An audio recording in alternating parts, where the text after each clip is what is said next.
the best tools in their hands to meet the needs of our kids, and that's what I see as my priority and my job there. Studying Haverhill High School over the last 2 weeks, Burns singled out 2 existing programs he wants to grow.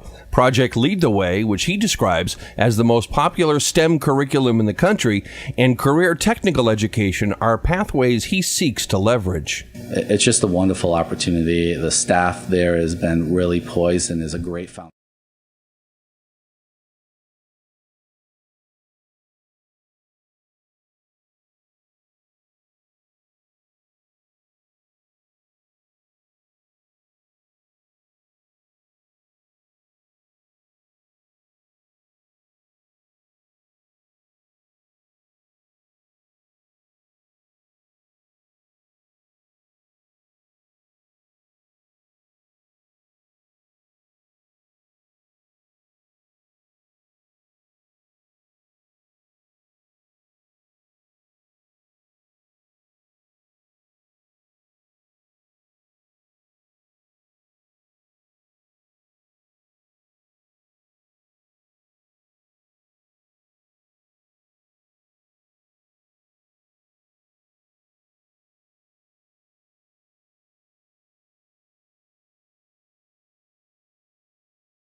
Catch the wave, WHAV, Merrimack Valley, open mic. From the Edwin V. Johnson Newsroom, 97.9 WHAV FM presents the new Open Mic Show with Bill Masek. Make your voice heard. Call 978-374-1900. That's 978-374-1900. Well, good evening, Haverhill. Welcome tonight. This is Bill Ellis filling in for Bill Masek. Bill Masek is home. He was going to make it in tonight, but he ate some ice cream and his tongue froze. His wife is happy as can be because he can't speak now. Just kidding. Hey, everybody, good evening. It's a big night here at WHAV. Coming up shortly, we're going to have Geoff Diehl. Geoff is running for the Republican spot to run up against Elizabeth Warren in November, and it is going to be a tough contested race. Geoff being a Republican versus that of a Democrat in Elizabeth Warren. If you want to watch us, you can watch us on Channel 8 in Andover, Atkinson, New Hampshire, Channel 20, Haverhill, Channel 99, Methuen, Channels 8 and 22. That's on Comcast, and Channel 32 on Verizon Fios. Plastown, New Hampshire, Channel 17. Sandown, New Hampshire, Channel 17. You can watch us on Facebook. You can listen to us live. You can watch us live on the WHAV website. And our number here is 978-374-1900. And we're going to be giving away a birthday cake or anniversary cake tonight, so you can call in and give your information to Chris. In the second hour of the show, we will be picking out a winning name, and you'll receive a cake from LBD Second Generation Italian Bakery, located on South Main Street in Haverhill. LBD's always great Italian bakery, and you'll want to make sure that you call in your September birthday. So if you have a birthday or anniversary, can be you, can be a relative, a friend, or even an enemy. Be nice if you called in an enemy's birthday in September, and if they won the cake, I think he would be a good friend of yours. Also, this hour of the new Open Mic Show is sponsored in part by the Auto Fair Subaru, located at 503 Broadway in Haverhill, right off of I-495 at exit 50. That is Auto Fair Subaru right here in Haverhill. Well, let's get right to the gentleman that is on the phone right now, Mr. Geoff Diehl. And Jeff is running for the Republican spot, and he got quite a few votes when he went up on when he went up against Beth Lindstrom and John Kingston. They needed 15% of the vote on the convention, and actually Jeff hit a home run in Worcester on Saturday, or back a few Saturdays back, when he got 55% of the vote. Jeff, are you there? I am, Bill. Thanks so much for having me on. Well, we wanted to get you on, Jeff, because we know that you're in a highly contested race with Beth and also with John Kingston, and you're going up against somebody who does not represent, in my eyes, any Americans. She doesn't seem like she is looking to do anything for anybody in this state. If you're an illegal, she definitely wants to do something. So Bill, go ahead. Yeah, Bill, I would say that Elizabeth Warren is out for one resident of Massachusetts, and that is Elizabeth Warren, if you can call her a resident, since she spends so much time flying around the country making a preparation for a 2020 run for president. But yes, no, I won the convention in late April, pretty overwhelmingly, more than 2-1 over my nearest opponent. And I actually, great news today, I just found out in the Herald, the Boston Herald, they gave me the endorsement. There's a wonderful story about that if people want to read that. So really the good news continues to go on for us, and I think that on September 4th, we're really excited about the chance to go forward and take on Elizabeth Warren in the final 2 months for the November 6th election. And I certainly have been working hard with a great team of people across the state. I actually was just in Haverhill this last weekend at the farmers market at the parking garage there, and saw a lot of great vendors, including Battlegrounds Coffee, the owners there. So just wonderful to travel the state, but also stop in Haverhill whenever I can. Well, I did read that editorial this morning in the Boston Herald, and congratulations on that. That should go a long way. What I want to talk to you about tonight is some major topics. We'll first start off with ICE. And Elizabeth Warren wants to abolish ICE. Does she really know what ICE does? I'm really curious about that. You know, I'm curious, too, because we've always had some sort of immigration force that makes sure that we, take care of the laws regarding immigration. It was INS, Immigration and Naturalization Services, before it became ICE. So we've always had it, but here she is calling for the abolition of ICE, which the main job of what they're doing is making sure that those who are in our country illegally, especially those committing crimes, are out of the country. And just 6 months ago, there was a major prosecution in Boston. 61 members of MS-13, that very dangerous gang that's involved in human trafficking and the drug trade here in Massachusetts. It prosecuted 61 members, and they're going to be deported. That's the kind of work that we need to be done to get done to keep our streets safe. And there's a fiscal note, too, in Massachusetts. We spend over $1.8 billion every single year out of our state budget to cover the cost of those who come here illegally. And so, for her to get rid of ICE is really, first of all, grandstanding as usual. But secondly, it puts us at risk financially and safety-wise as well.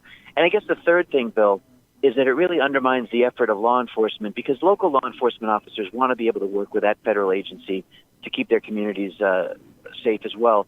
And right now we're dealing with a time when, here in Massachusetts, we've had 4 police officers shot in a 4-month period. Officer Gannon in Yarmouth, Officer Chesna in Weymouth, 2 officers in Falmouth. And, you don't need to have lawmakers empowering criminals to think that they can get away with things, especially when you have a state senate that's trying to push sanctuary status, and you've got that Judge Tim Feely out of Salem that's putting a heroin dealer back on the streets because if he were put in jail, he would be subject to deportation because he's an immigrant. We need to make sure that law enforcement is supported at a time when they don't feel that way. And I want to make sure that for people who are out there who are listening, I've always had a record in the legislature on Beacon Hill for 8 years serving them of putting Massachusetts police officers first, and I want to continue to do that down in Washington. What I find interesting, Geoff, is everything that the left seems to be doing seems to be everything against everything I learned as a person that loves America. And all I keep resonating in my head is when Nikita Khrushchev said, "We will beat you from within." And that's exactly what's happening. There's a social platform that Elizabeth Warren wants to come forward with. And getting back to the ICE, a lot of people, don't realize that ICE was started in 2003 because of 2001 and the 9/11. And all the left and the liberal media is presenting that ICE is tearing kids away from their families on the borders of Mexico when they're coming in illegally. But there's so much more. Just last week, they announced that 33 were charged in a $500 million smuggling scheme of counterfeit luxury goods. There were 33 individuals that were charged last week because of ICE. ICE did their investigation, and they found that there was 33 people committing illegals, crimes. And for some reason, I had to go to their website to find that out. MSNBC and CNBC and all the liberal media, they did not cover that because that's a good thing. They want to try to project everything that ICE is doing as a bad thing, which is, I don't understand why they're doing. Well, actually, I do, because their ultimate goal is that they want to bring down Donald Trump. We're going to have to take a short break, Geoff, and when we come back, we're going to talk about building the wall down south. We'll be back on WHAV 97.9 FM right after this. Bill Masek and the new Open Mic will be right back. Get in on the action. Call 978-374-1900. If you're enjoying this program, consider becoming a WHAV member right now. Just click on the membership tab at WHAV.net. Catch the wave.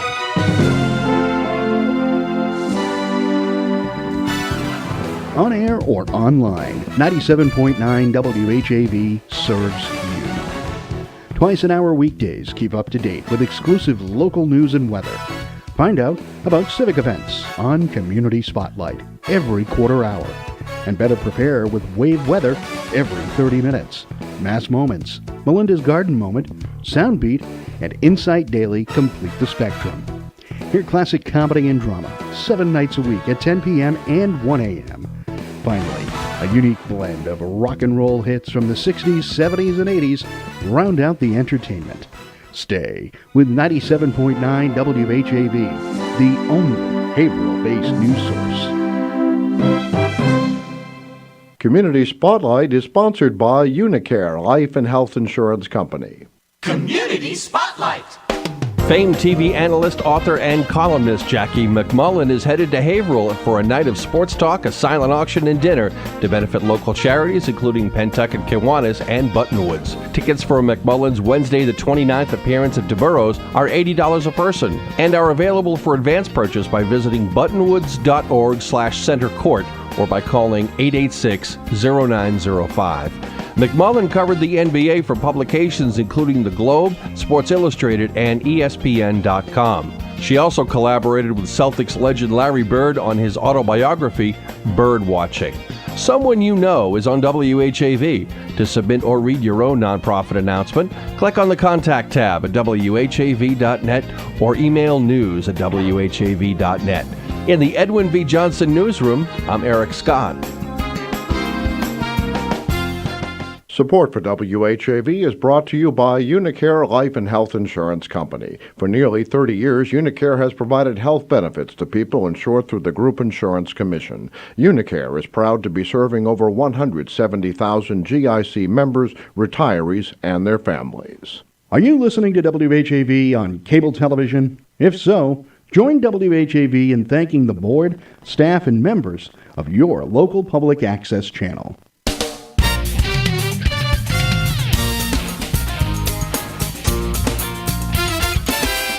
Catch the wave. WHAV. Open mic. From the Edwin V. Johnson Newsroom, 97.9 WHAV FM presents the new Open Mic Show with Bill Masek. Make your voice heard. Call 978-374-1900. That's 978-374-1900. And we're back on the air here at WHAV FM 97.9. We have Geoff Diehl on the line, and Geoff is running for the Republican spot. That will be taking place on September 4th. There's an election. He has two competitors, and the victory on that, whoever gets the victory on that day, will end up going up against Elizabeth Warren. Now, we were talking about ICE just before the break, and ICE is involved in law enforcement, and Elizabeth Warren came out about a week and a half, 2 weeks ago, and she basically painted that everybody in law enforcement was a racist. I don't understand how you can turn around and say that. That's just like saying that all Irish are drunks, that all politicians are crooks, that all people that support Trump are deplorable. How in God's name can you do that? It just doesn't make sense to me. And it basically shows to me a degree of ignorance. Your thoughts, Geoff? Yeah, Bill, I mean, first of all, a very irresponsible statement to make, again, at a time when law enforcement officers already feel defensive to begin with. You know, I've talked to police who feel like they don't want to draw a weapon or protect themselves with the force they have available, either themselves or the citizens they're supposed to protect, because they feel like if they use any type of force, they'll be the ones on trial instead of the criminal they're trying to stop. So that's one problem. But the other thing, too, is to say that every single individual who's involved in criminal justice and law enforcement is racist also says that, you know, if you are part of that, you're racist. But if you're not racist, because you try to say that it wasn't individuals necessarily, but that means that if you don't walk away from that institution, walk away from your job, you must be implicitly still supporting the racism in the system. And that's really, again, part of what Elizabeth Warren does, divides us as a nation by saying things. When Republicans were trying to fix health care over a year ago, she said that Republicans wanted people to die. People would die, and that we wanted blood money from the American people. She continually tries to divide us for her own political gain, and that's, you know, may work for Elizabeth Warren as far as becoming the nominee of the far-left progressive Democrat Party that seems to be open borders, anti-law enforcement, and also a bigger and bigger government. Because the other thing she said just a few weeks ago on CNBC was that she wants to think about taxing people at individual rates of at 50% up to 90% to fund a bigger government that she envisions, which, by the way, would include single-payer government-run health care. And the price tag we found out about that is $32.6 trillion to implement it. And our federal budget is $34 trillion. So she wants to double the size of government. She wants to take more money from us. And at the same time, she's undermining all those people out there, the hardworking men and women who put on a uniform every day and just try to keep our streets safe. It just seems like someone who is out for herself, and that's not what we need as a U.S. Senator in the entire country, but specifically not for Massachusetts. You know, put it into perspective. If she got the 90%, if you made $100,000 and they taxed you at 90%, you'd get $10,000 to live on. That's a little less than $200 a week. I don't know about you, Geoff, but I would find that very hard because you can't pay rent. You can't pay rent on $200 a week. The other thing, Bill, is that she envisions the government will provide everything, you know, your health care, your college education. But the problem is that, you know, government ultimately never can afford totally to give everybody what they want. So there'll be rationing. I mean, we've seen it with other countries. In Canada, if you need a procedure, an important procedure, it could take 4 to 5 years. So people fly to the United States to get their health care done because we still have a semblance of free market involved in health care. Same thing with education. Elizabeth Warren games the system so that she gets a minority hiring position she wasn't eligible to take, but she takes it and gets paid $350,000 a year to teach one course at Harvard. So if government runs, the university system, she'll be making out like a bandit. But, who knows who's going to actually be able to go to colleges based on the rationing they'll have to do and, what courses you'll be allowed to take. I mean, government running your lives has never worked. It's not working in Venezuela, of course, and other socialist countries. And, in fact, we know that the free market system of individual freedoms, competition in the marketplace, and innovation, that's what really has made America such a wonderful country. But, Jeff, you didn't build that. Well, Bill, I gotta tell you one other thing. Elizabeth Warren gave that little speech when she first ran for the U.S. Senate back in 2012. You didn't build that. Government built the roads. I would love for her to actually take a history lesson on Massachusetts, because it was the textile mills of Lowell. It was the machine shops in Holyoke. It was the Brockton shoe factories. It was the fishing industry of Gloucester and New Bedford. Those industries built the private hospitals and the private schools that educated Massachusetts residents well before government got involved, well before Horace Mann ever invented the public school system. We've always known, and by the way, one other quick thing, the Pilgrims did not come over on a government boat from England. That was a private contract as well. It's always been private industry that innovates, takes risks, and has put this country basically at the number one spot when it comes to, economy and freedom. Thank goodness the Pilgrims didn't take the Titanic over. They would have made it. And Obama jumped on the same thing also, but you didn't build that. And if government built it, but where does the financing from government come from? I see it in my pit check every week. I send a little bit to Uncle Sam, and Uncle Sam then turns around and does the common good for everybody here in the United States. So, I mean, it's just that particular comment to me was just asinine. No, and the other thing she's doubled down on is she's voted against the tax reform bill of 2017 and has now vowed to repeal it if she's given a chance. That 2017 tax reform that's lowered corporate taxes by 14% from what used to be the highest in the industrialized world, that has given Massachusetts such an economic boon. We have seen those $1,000 bonuses. We have seen hiring to the point where now we have nation-leading unemployment at 3.5%. And we have seen new revenue because all of those jobs that are creating new taxpayers. People are off the unemployment rolls, and wages have gone up. So now the Massachusetts legislature, and I can tell you this from firsthand experience, has brought in over $1.2 billion in this fiscal year of unanticipated new revenue because of the success of lowering taxes. Elizabeth Warren, of course, called that crumbs, just like Nancy Pelosi.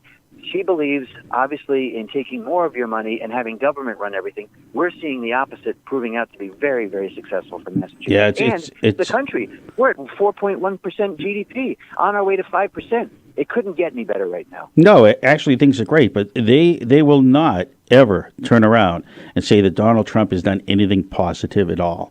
And like you said, when Pelosi came out and called it crumbs. Well, when the Obama administration was in office for 8 years, they didn't provide any crumbs for the American worker. And again, the unemployment rate has dropped. When you take a look at Republican versus Democrat, it's a Republican that has brought the minority unemployment rate down as far as it has gone. The former president, who was a minority, didn't do anything. I mean, there was a minute drop in the unemployment rate. It took somebody like Donald Trump to bring it down.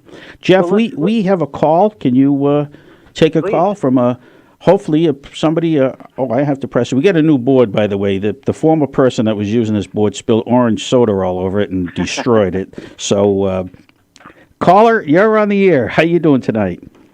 Hi, Tim Coco, Patty Daniels. Hi, Jeff. Oh, hi, Patty. How are you? Can you hear me? I can hear you. Can you hear us, Patty? I can hear you. Okay, what's your question for Jeff, and I'll relay it. I would just like to, I have friends who work with us, so in light of the president today, strengthening ICE, and the speech today, I am very grateful to Jeff and everything he's done with the border, and I couldn't agree more that we need to secure both the northern and southern border. Now, did you hear that, Jeff?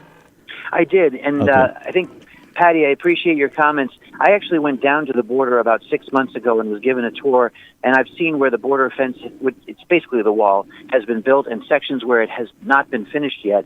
And that's the area where Border Patrol is having a tough time keeping the drug trafficking and human trafficking from happening. I think the most humane thing we can do for people on both sides of the border is to finish building the wall so that there is no temptation for families to bring young children to the border. They can go to embassies around the country, around the world, to try to become citizens. If we create a secure border and finish building that wall, we will ensure that there is checkpoints where people can come in to do work visas or go to apply to become citizens or visit our country. But we need to make sure that we stop what's happening with drugs coming in and the coyotes that are bringing people over. Families are paying $5,000 to have young children brought across, and it's just really a great peril. First of all, safety-wise in the desert, and secondly, what's happening to these young children along the way. It's very sickening to hear some of the stories that happen, and I want to make sure that everybody is taken care of, and I think building that wall is the best way to do it. The average that every illegal that comes into this country costs the U.S., you and I, Geoff, $74,000. So, I mean, and then if their dependents, if they come over and have children, that number now, you can add on about another 20 to 25% on top of that. Well, think about how long it takes for somebody to finally get to retirement nowadays. You keep having to extend your time in the workforce. Think about the fact that schools right now, we'd like to make sure that they're safe. We want to make sure that we can pay for the teachers. Think about all those billions of dollars, $1.2 billion or $1.8 billion in Massachusetts, and nationally $113 billion annually. It costs our country to cover the cost of those who come in here illegally. All that money could go towards all the things that we've been really cutting back on over the years. And I think this is something that, it's so critical. It's one of the biggest parts of happening in politics right now. And I'm glad the president is standing as strong as he is on a campaign promise he made in 2016. And the interesting thing is, Geoff, is most of everything that Donald Trump has said he would do, he is doing. And That's right. I know you were involved with his campaign in Massachusetts when he was running. That's right. I was the co-chair, and I was proud to be the only Republican who endorsed him and supported him throughout that 16 election cycle. 20,000 Democrats actually unenrolled to vote in a primary that gave Donald Trump the largest margin of victory during that primary process until he hit his home state of New York. And I'm sure your listeners would be surprised to know that the raw voter count of people who voted for Donald Trump is higher than who voted for Charlie Baker, our Republican governor. Over 1,090,000 people voted for Donald Trump in 2016, even though he lost the state. That's more than Charlie Baker got, our most popular governor in the country right now. So the fact is, even in Massachusetts, people know that it's time to send someone to Washington to stop the gridlock, stop playing the games, stop being career politicians, and just get things done. And that's what I plan to do as the next U.S. Senator. Sounds good. Geoff, we have to take a short break, and then we'll be back, and this is an extremely interesting conversation that we're having with you, and we will continue it right after this break here on WHAV 97.9 FM. Open mic! Bill Masek and the new Open Mic will be right back. Get in on the action. Call 978-374-1900. If you're enjoying this program, consider becoming a WHAV member right now. Just click on the membership tab at whav.net. It's 6:31.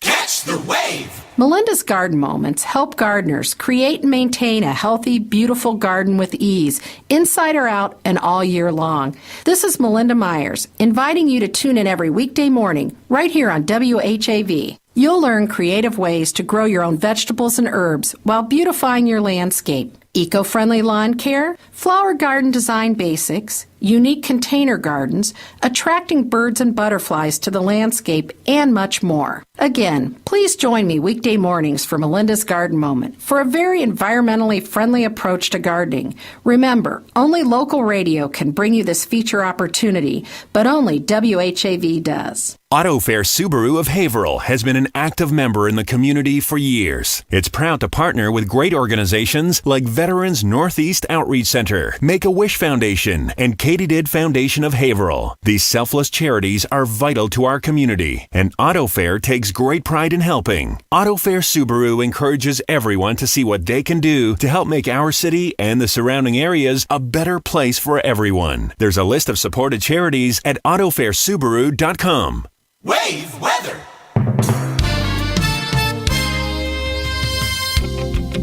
Now your wave weather forecast for Haverhill and the Merrimack Valley. Mainly clear and cool tonight with some patchy fog developing in spots. Temperatures bottoming out all the way into the upper 50s.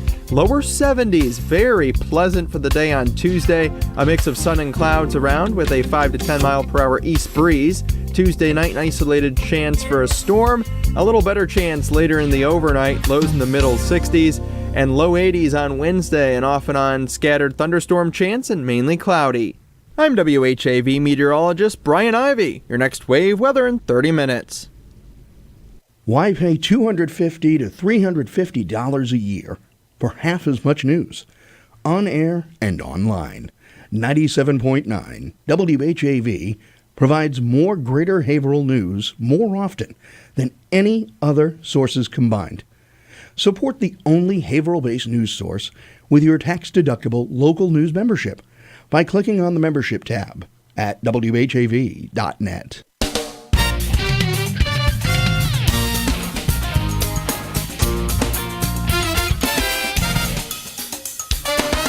WHAV Open Mic. From the Edwin V. Johnson Newsroom, 97.9 WHAV FM presents the new Open Mic Show with Bill Masek. Make your voice heard. Call 978-374-1900. That's 978-374-1900. And we're back on the Open Mic Show. This is Bill Ellis filling in for Bill Masek this evening. And on our line is Geoff Diehl. And Geoff is running September 4th for the primary to represent the Republican candidate ticket that will be going up against Elizabeth Warren in November. And Geoff will be running against Beth Lindstrom, and also he'll be going against John Kingston. If you could, Geoff, tell us a little bit on why you feel that you should get the vote versus that of Beth or John. Well, first of all, I think any one of us would be a better U.S. Senator than Elizabeth Warren. I'd like to put that out there first and foremost. However, I am the only candidate who actually has been elected in Massachusetts. I've been elected 4 times. I've served now 8 years in the state legislature. The last 2 times I ran, I was unopposed, and I think that's because my district has looked at me as someone who has really been working across the aisle to get things done for the people of Massachusetts. I won in 2010 a state reps race that was against an incumbent who had voted to adopt Common Core and I asked him during the debates, why did we have 0 hearings before we adopted this? He couldn't answer it. He had also voted to raise our sales tax from 5% to 6.25%. I was new to politics. I was actually 40 years old, had never been involved in politics at all, but I just felt as an Eagle Scout that I wanted to kind of leave the campground better than I found it. And I always thought I'd join a scout troop and I would end up having a boy and helping out with camping and teaching other boys those skills. 2 daughters that love ballet later and hate camping. I had to find a different outlet to try to give back to the state and the country and the towns. That was really great to me. So my wife and I own a small business in the town of Whitman, and I joined the finance committee there just because I wanted to make a difference. But that's when I ran into this state rep that had been taking bad votes for our district. I ran against him, I won, and I never stopped working for the people who elected me. So in 2014, I also led a repeal of the indexing of the gas tax in Massachusetts. So I have a history and a record of actually lowering taxes, and that's another thing I want to bring down to Washington. We are taking in record revenue federally, and we don't need to raise another dime in taxes if I have my way, because we need to be more efficient with government spending. Back in 2014, when the gas tax was set to go up every year automatically forever without a vote, I said, this is not the Massachusetts that I know, which is no taxation without representation, because 20 years from now, the tax would continue to go up and there'd be no legislator that had been responsible for the increase. You need to make sure that there's a check and balance on every dollar raised out of a taxpayer's pocket. And right now, the DOT is still spending 4 times the national average to maintain our roads. We spend in Massachusetts $675,000 per year per mile to maintain our roads. And I'll say that again just so people can get their head around it. $675,000 $1,000 per year per mile to maintain our roads versus the national average of $145,000. And New Hampshire is right at the national average, and they have the same frost-thaw cycles that we have for our roads. So we knew that a lot of money was being wasted there, and we also knew that 50% of the gas tax goes to fund the T, and the T had $6 billion of deferred maintenance, so they weren't spending it where they were supposed to begin with. So I'm a real watchdog when it comes to that type of spending, and I said, no, we're not going to allow this gas tax to go up every year.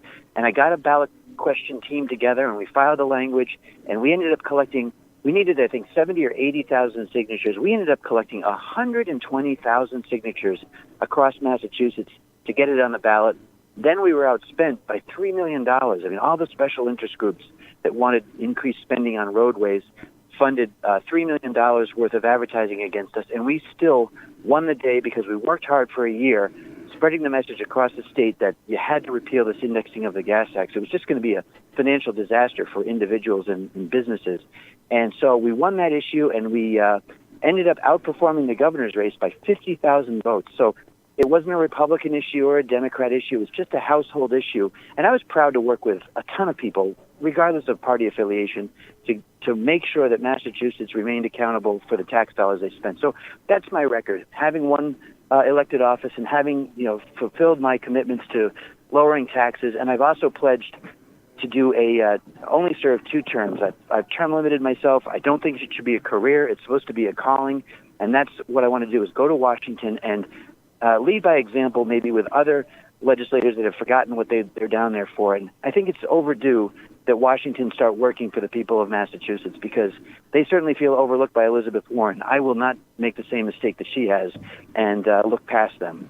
Why does it cost so much for Massachusetts to upkeep the roads at $675,000 per mile?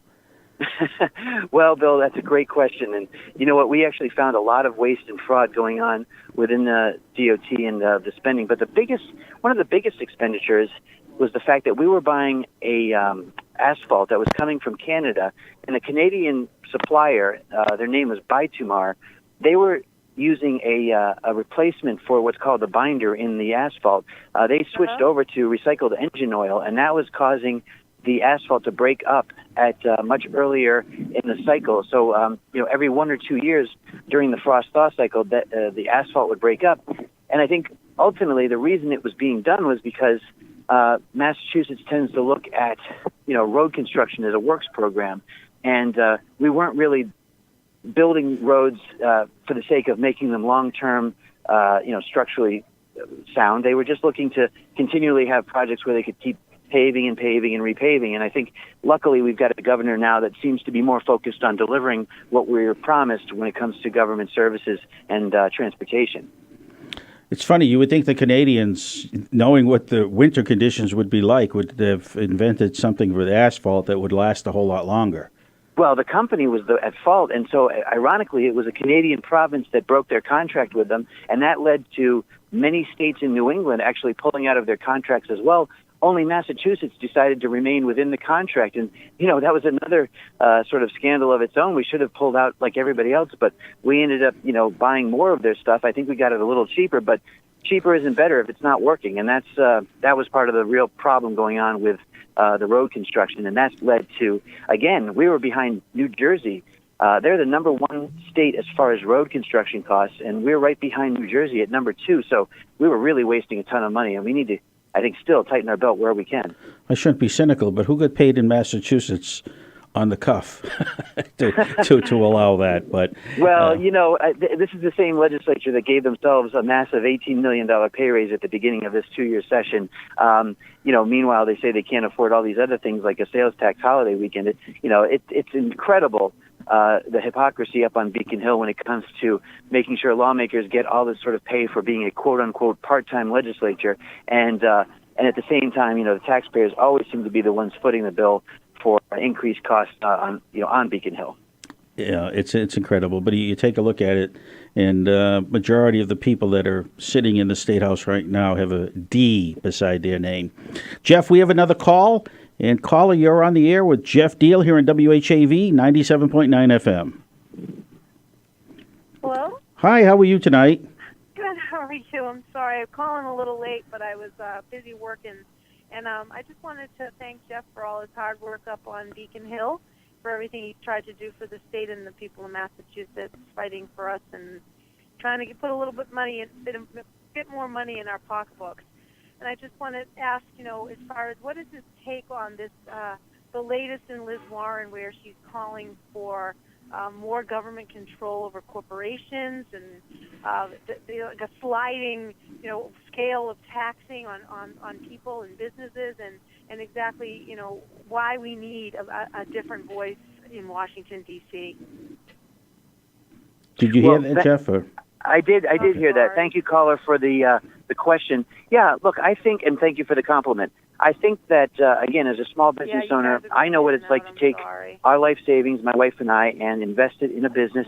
My wife didn't take a salary for several years until she paid back, the loan, and the business has grown to the point where we were able to build a new building 5 years ago, and I sort of am the maintenance person for the building. But at the same time, Elizabeth Warren has proposed that any business that's going to have that does business over $1 billion it be regulated and basically okayed by government. And so what she wants to do is, as I'm sure people are now hearing, force these businesses to have boards of directors that the government will then determine who sits on the board. This is really a frightening vision for an America where, again, it was our capitalist system that ultimately built our country into the great nation that it was through the Industrial Revolution and now technology revolution.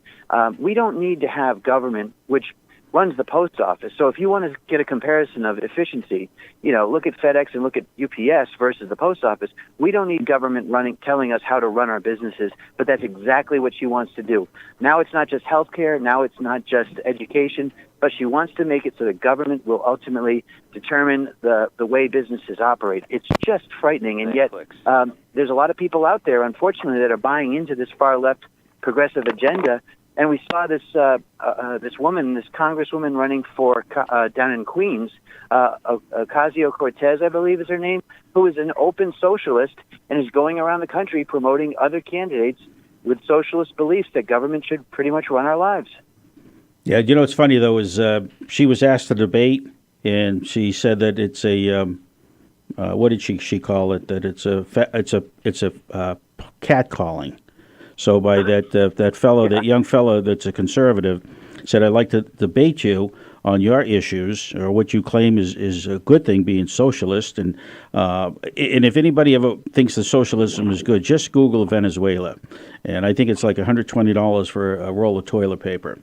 They're eating their farm animals right now. I mean, not their farm animals. They're eating their zoo animals right now. That's how awful things are in Venezuela. It's terrible. The Tax Policy Center estimated that 91% of those that earn between $50,000 and $85,000 would receive a tax cut of about $900. And then if you take a look at somebody in a higher category from $85,000 and $150,000, they'd be looking at a tax cut of approximately $1,800. You know what I say, Geoff? Better in my pocket than in the government's pocket. I'd rather see that. Bill, nothing that government gives to one person is not taken from another. That's ultimately what happens. And so, the idea of redistributing wealth that we heard when Obama was running for office, it seems to be alive and well with Elizabeth Warren's vision for what she wants to do when she runs for the White House in 2020. And that's the scariest part, is that here we have just another Democrat that's come to Massachusetts, taken office here, and is using us as a springboard to run for 1600 Pennsylvania Avenue. I think people are just rolling their eyes saying, what has she done to earn this? She's written 2 books about herself. She's made $1.6 million in the process for herself, but she's voted against bills that have helped our state, like the 21st Century Cures Act, gave Massachusetts $12 million in funding to fight the opioid crisis. She was the only Democrat of the 11 that served for Massachusetts to vote against it. I mean, the grandstanding she does to make a name for herself, it just goes beyond belief. But again, of course, she said she would repeal the 2017 tax reform bill. And she also, there's an issue with our fishing industry. Gloucester's lost about half of their fishing fleet over the last few decades. New Bedford right now has a Sector 9 ground fishing fleet that's been held up at the docks. About 40 boats had their federal fishing licenses pulled. There's a ready buyer to take them over, and it's been 9 to 10 months that they've been at dock, and we've been losing $35 to $50 million a month. New Bedford's the richest port in the entire USA, and it's being held up because NOAA isn't transferring those federal fishing licenses to a ready buyer. And so, in my opinion, a U.S. senator should basically be front and center on forcing that agency to get their act together and get our fishing industry back up and running. But she's been MIA completely, and I've been down there several times talking to people who run these sector systems. They are completely astonished that she has done nothing to help them. Sad. We're going to have a break coming up. Then we're going to have a call after that. But I'm going to give you something to think about during the break. Elizabeth Warren said today when she becomes president, she's going to refuse the military band to play Hail to the Chief because she felt it would be insulting. And we'll be back on WHAV. That wasn't really, Jeff, but we're on WHAV 97.9 FM, and we'll be back right after this break. Open mic! Bill Masek and the new Open Mic will be right back. Get in on the action. Call 978-374-1900. If you're enjoying this program, consider becoming a WHAV member right now. Just click on the membership tab at WHAV.net. Stay informed each day with local news coupled with FSN's worldwide coverage. 97.9 WHAV is the only Haverhill-based news source. There's always more at WHAV.net. Catch the wave! Would it surprise you to know radio still reaches more than 90% of people in every age group every week? It's a fact. And 97.9 WHAV FM's target audience averages 92%. While other media are cutting back, area residents turn to WHAV for local news, information, and entertainment they cannot find elsewhere. Add what has been called the halo effect of public radio, and listeners find business messages more credible and trustworthy than other forms of advertising. For a no-obligation assessment about how WHAV can help your business reach more people than all other local media combined, call 978-374-1900 or visit WHAV.net. The dog days of summer, WHAV is saluting local and state canine officers and their four-legged partners in a special series. Eat to live, indeed. While most police departments with canines on the force utilize command and behavior-based training, the Massachusetts State Police team assigned to the Fire Marshal's office readies their canine fleet a little differently. As Sergeant Paul Hogan tells WHAV, his department uses food reward training to keep their four-legged force of Labrador retrievers on task. We like the labs because they're single purpose, they're friendly, they also have a good hunting ability, natural hunting ability, and a great desire to please their master. Their training is food reward training. They eat out of our hand. That's the only way they eat. That's their reward.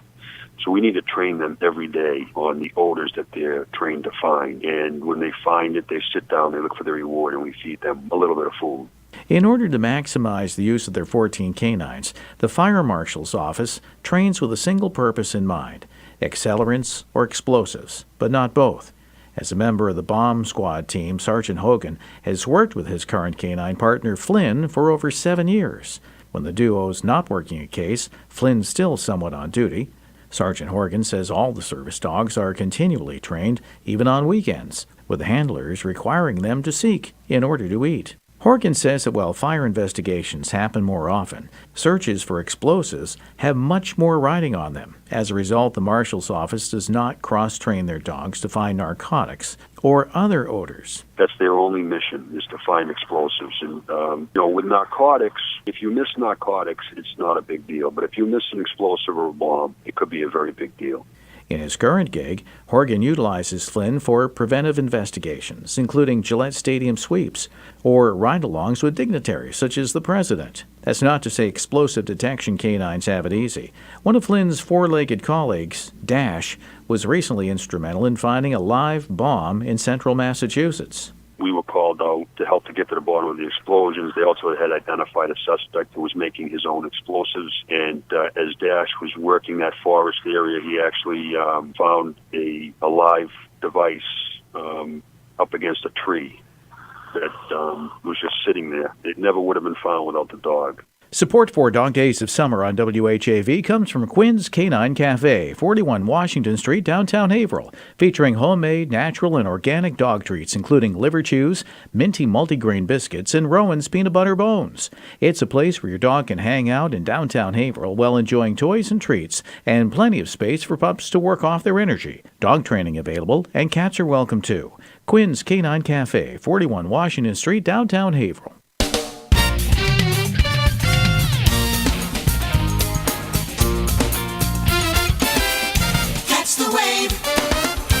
WHAV Open Mic. From the Edwin V. Johnson Newsroom, 97.9 WHAV FM presents the new Open Mic Show with Bill Masek. Make your voice heard. Call 978-374-1900. That's 978-374-1900.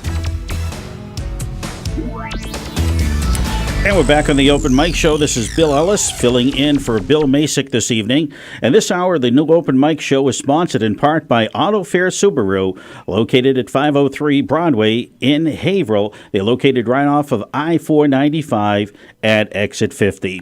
And we have Geoff Diehl on the line. And Geoff, there was a comment made about a week ago that I would like to ask you to respond to. America was never that great. Can you believe that? Unbelievable. Andrew Cuomo. I mean, the Democrats right now, really, the national figures are just unbelievable.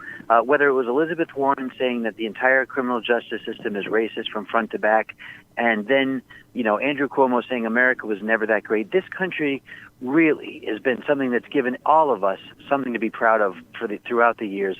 I was born in 1969, the year that Neil Armstrong landed on the moon, walked on the moon. He was an Eagle Scout. It inspired me to become an Eagle Scout. I think everybody in this country has been inspired because of great people that have done so much for our country. And we live in Massachusetts, a state that started it all. I mean, the Revolution and George Washington and the stories of how we began a great country right here in Massachusetts, I think just goes to show that the Democratic Party is really out of touch.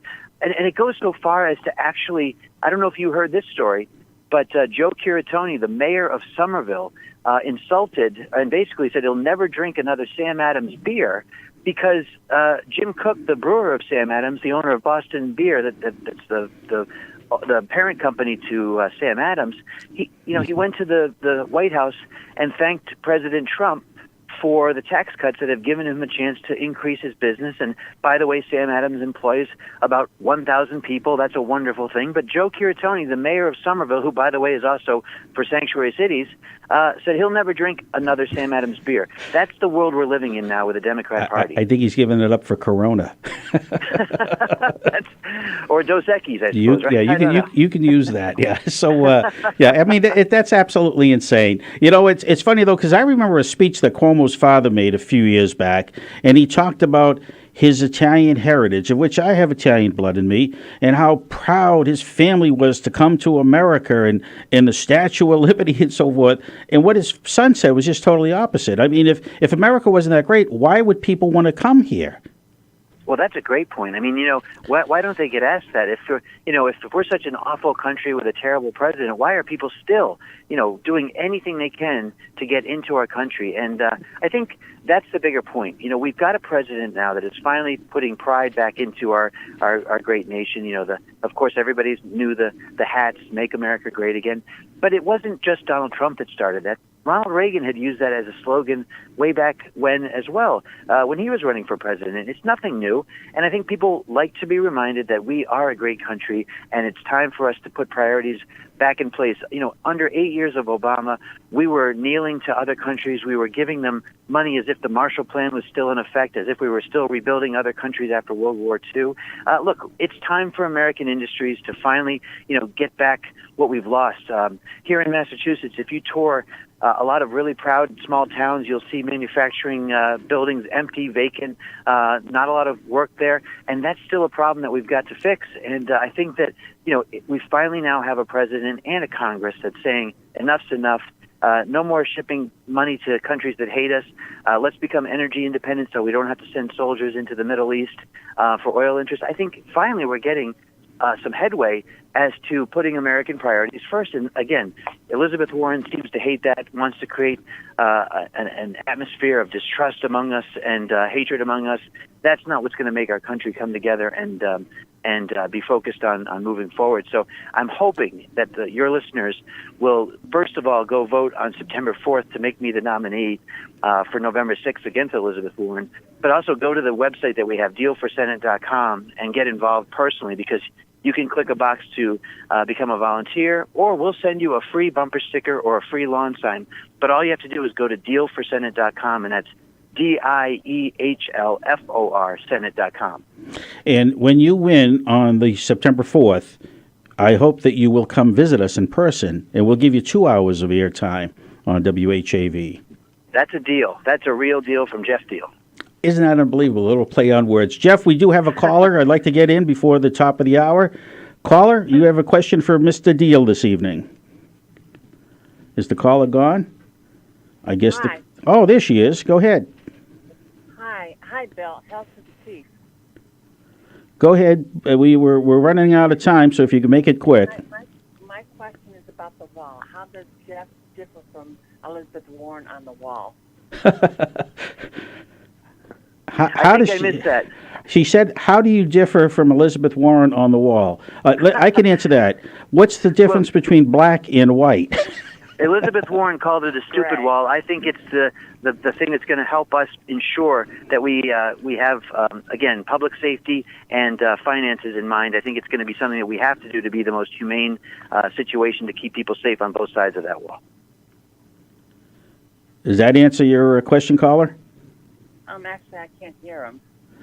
He basically said that the wall is going to protect America, whereas right now where it's a porous border that we have, and you have criminals that are coming in. Not all, but you do, and technically you could be called a criminal because once you enter this country illegally, it's an illegal act, and it's you're breaking the law.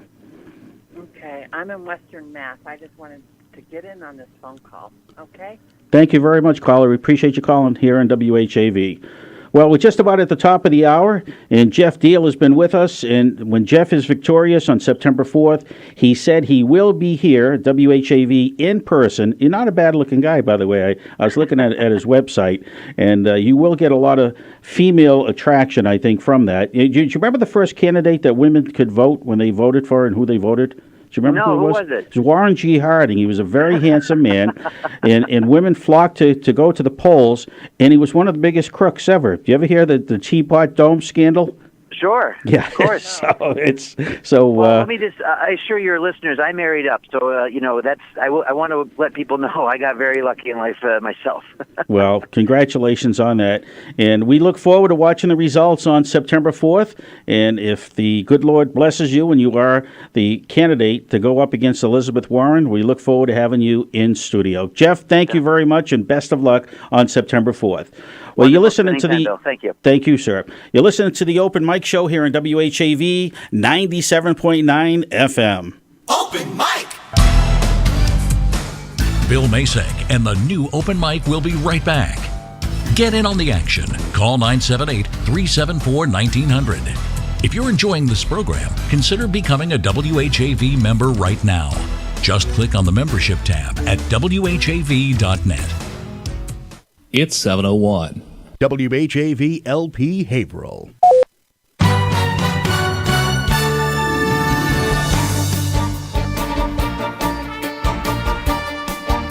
Pope Francis has condemned what he describes as the atrocities of child sex abuse and cover-ups in an unprecedented letter to all Catholics. More than 175 former U.S. security officials have signed a statement criticising President Donald Trump's decision to revoke ex-CIA Director John Brennan's security clearance.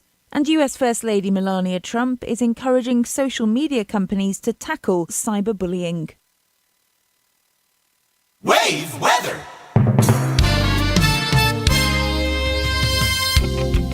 Now your WHAV weather forecast for Haverhill and the Merrimack Valley. Mainly clear and cool tonight with some patchy fog developing in spots. Temperatures bottoming out all the way into the upper 50s. Lower 70s. Very pleasant for the day on Tuesday. A mix of sun and clouds around with a 5 to 10 mile per hour east breeze. Tuesday night, an isolated chance for a storm. A little better chance later in the overnight. Lows in the middle 60s. And low 80s on Wednesday. And off and on scattered thunderstorm chance and mainly cloudy. I'm WHAV meteorologist Brian Ivy. Your next WAVE weather in 30 minutes.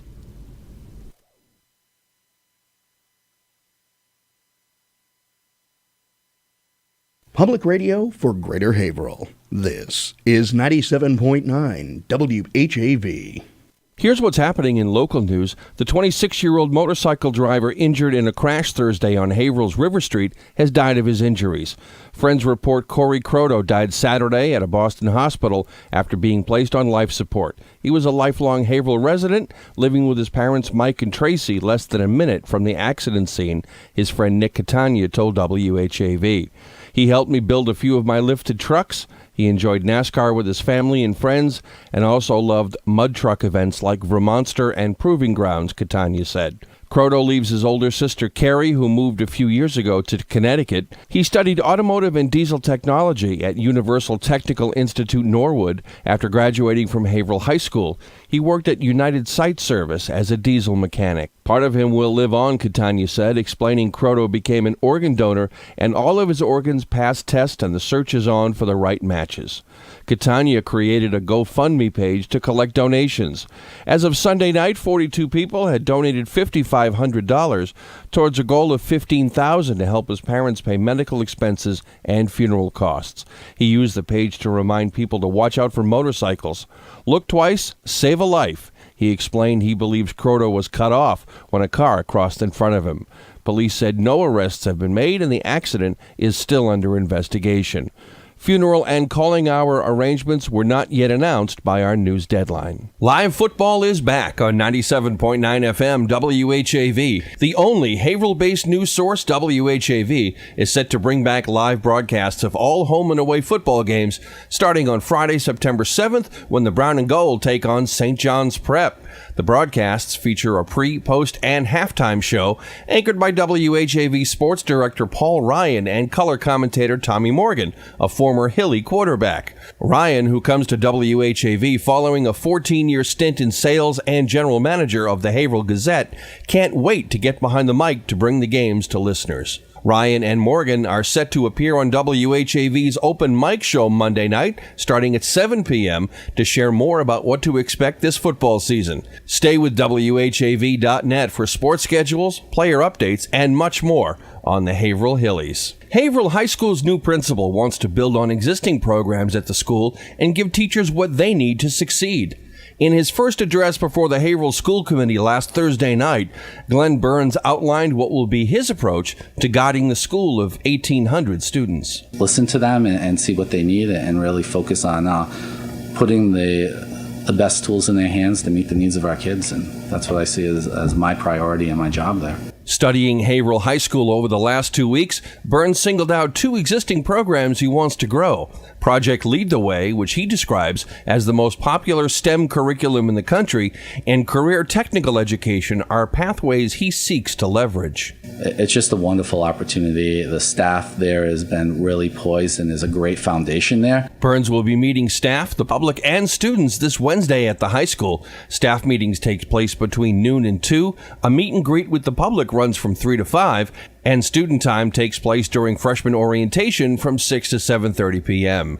School committee members also alerted Burns to their priorities. Member Scott Wood, for example, discussed the need to reach students who don't want to be at the high school. A lot of the kids that we need to get are the kids that don't make it into Whittier Regional VOTEC school. And they go to Haverhill High School not because they want to, but unfortunately because they have to, because they didn't get into those schools. Wood said there's a need to keep those students engaged until graduation. You go up there and talk to some of the kids or some of the kids that have dropped out in the past. A lot of it was because that was the route that they wanted to go and they didn't see their path there. School Committee Vice Chairman Paul Magliochetti said he doesn't want the high school to lose sight of liberal arts while the focus shifts to high tech. He said the two work hand in hand. Everything you read about when these colleges and these businesses look for these science and engineering types, one thing they always look for are the ones that can convey the data, they can convey the knowledge, they can make the presentations.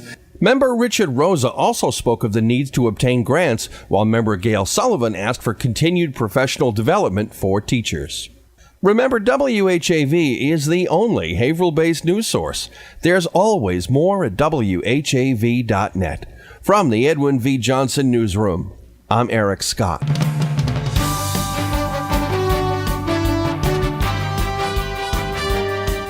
97.9 FM WHAV. Catch the wave, WHAV, Merrimack Valley. Open mic. From the Edwin V. Johnson Newsroom, 97.9 WHAV FM presents the new Open Mic Show with Bill Masek. Make your voice heard. Call 978-374-1900. That's 978-374-1900. And this is WHAV 97.9 FM. This is the new Open Mic Show. Bill Masek isn't here this evening, and this is Bill Ellis filling into the big seat. And I have a young gentleman beside me. I don't even know your name. My name is Jimmy Kritzis. And Jimmy, your mother said I can't ask any personal questions, so I can't talk about your girlfriends because they'd be too numerous to mention, and we only have so much time on the air. Absolutely. But you're, wow, come right back. I like that. You're a big Celtics fan. I'm a very big Celtics fan. Who was the greatest Celtic of all time? It was voted on, and it's up on the big screen. Do you agree? Was Larry Bird number one? It's debatable. I think it's really a toss-up between Larry Bird and Bill Russell.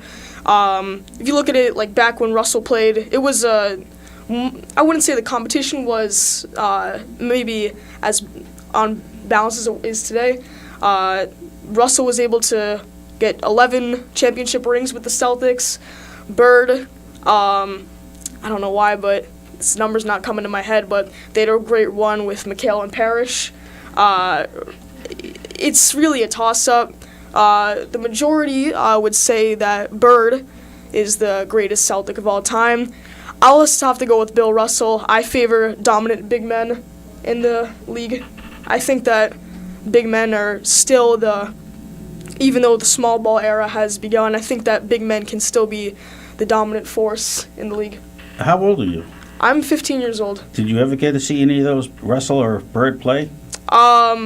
I was not born at that time, but thankfully we have YouTube. Good thing, yeah, for YouTube and so forth. Paul Pierce ranked up there. Dave Cowens, who was a great, and he was a tough player. Sam Jones, I actually, as a kid, went to a gymnasium, and Sam Jones was taught us kids how to shoot a basketball. Of course, I didn't learn that well because I never made it into the NBA. John Havlicek, Hondo, Robert Parrish, Bill Sharman, Cedric Maxwell, and Kevin McHale. One of the things I like about Kevin McHale had a great sense of humor. And the show Cheers, which was based in a bar in Boston, and Kevin McHale used to make guest appearances on there. And one of the episodes I remember was the Cheers was going to play another bar in a basketball game, but only employees could play. So Sam Malone hired Kevin McHale as a part-time bartender so he could get into the game. But that was a lot of fun watching the Celtics back then, because I think it was 1986. I mean, they were just winning everything in sight. And one of the great matchups back then was Larry Bird, Magic Johnson. Absolutely. And if you ever heard the story that there was animosity there. Larry Bird didn't like Magic Johnson because Magic had beaten him in the NCAA finals. And what brought them together was they were filming a commercial. And the commercial was filmed at Larry Bird's mother's house, I think in French Lick, Indiana. And when Larry Bird and Magic Johnson sat down, Magic Johnson said, you know what? Larry Bird's upbringing was the same as mine. It's just a different part of the country. And Mrs. Bird fed them sandwiches and so forth. And afterwards, the two of them were inseparable. Magic and Larry Bird became best of friends, and there was a tremendous amount of respect for them. Now, coming up, the 2018 season, what do you see? The 2018 season is full of surprises. The Boston Celtics were able to clinch the number 2 seed in the Eastern Conference without their second best player, in my opinion, in Gordon Hayward. I think that the Celtics will be able to clinch that 1 seed. Hopefully they stay away from the injuries that have been haunting the team. Jaylen Brown came down with a concussion. Kyrie had knee surgery. It's been kind of disappointing, but they were still able to do very well behind a young coach in Brad Stevens. I see them getting the 1 seed this year, followed by Philadelphia and Toronto. Now, don't be nervous. You seem like very natural behind the microphone. Who was the player this last year that broke his ankle? I mean, destroyed his ankle. That was Gordon Hayward. I remember. I don't watch the Celtics games a lot because, it's during the school year. Try to go to bed early as soon as I can to get a good night's rest because I have to wake up early to catch the bus. But all I remember was looking at my Instagram feed after I finished my homework, and so many people were just talking about it. There was gruesome videos of the injury, and it was just devastating. There were so many fans. It was terrible. It reminds me when Joe Theismann on Monday Night Football, he fractured his leg. Not broken, fractured it. I mean, the bone actually came out. The leg was bent, sideways, and it shouldn't have been. Who's your favorite basketball announcer? My favorite basketball announcer. Okay, that's a bit of a tough question. I play a lot in the NBA 2K series, so Clark Kellogg's voice is pretty iconic. I enjoy the duo Tommy Heinsohn. I don't remember the other man's name. White hair. I used to watch a lot of Felger and Maz, but they don't really commentate the games. They're more of just ESPN. Do you ever hear the name Johnny Most? This is Johnny Most, high above courtside. He was tremendous. He was the biggest Celtics fan out there. And he, when Johnny, I think he passed away before he retired. I mean, Johnny smoked every other, minute. And they didn't have a number to retire from, but what they did is they put a golden microphone up there.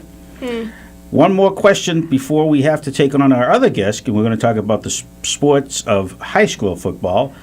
When Larry Bird, when they would be playing the national anthem, Larry Bird used to look up into the rafters. He looked at what for inspiration? Looked at what for inspiration? I do not know this. Bobby Orr's number that was hanging from the rafters. I have heard of this. And Larry Bird would look up there, and he never said anything until when he retired. He said, "Yeah, I used to look up there, and it made you really feel Boston strong when you think that, because totally two different sports, and Bobby Orr played before Larry Bird was in town." So, but anyways, young fella, thank you very much. You were great. Thank you for having me. We're going to have a short break, and then we're going to be back, and we're going to be talking about Haverhill High School football, which will be covered here live on WHAV 97.9 FM. Open mic.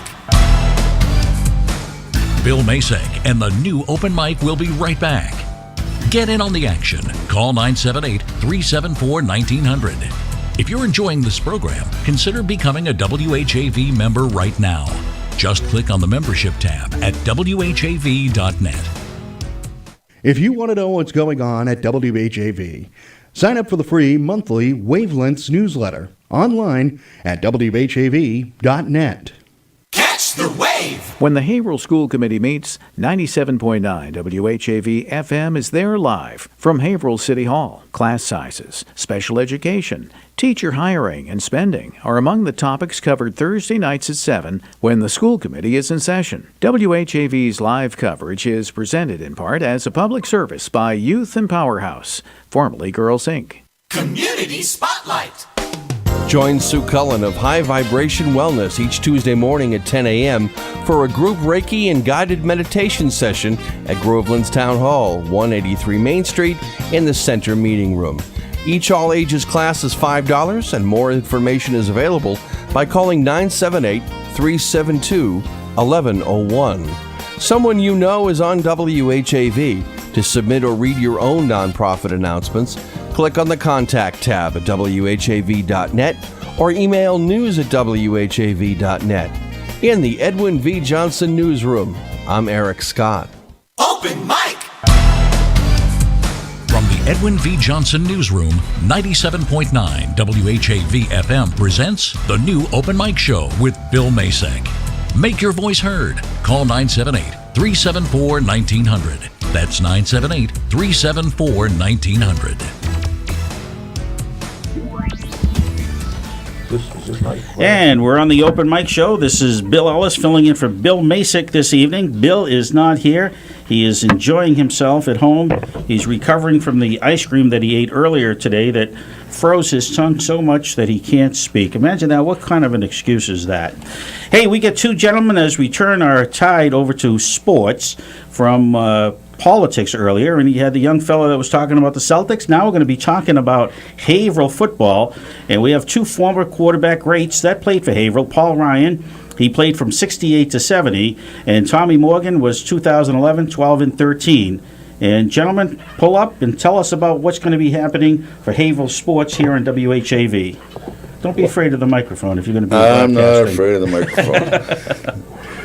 Billy, I'll tell you right now, it's a pleasure to be here with you, and Tommy and I are fortunate to have a pro like you here to get us off the ground with Haverhill High football in the year 2018.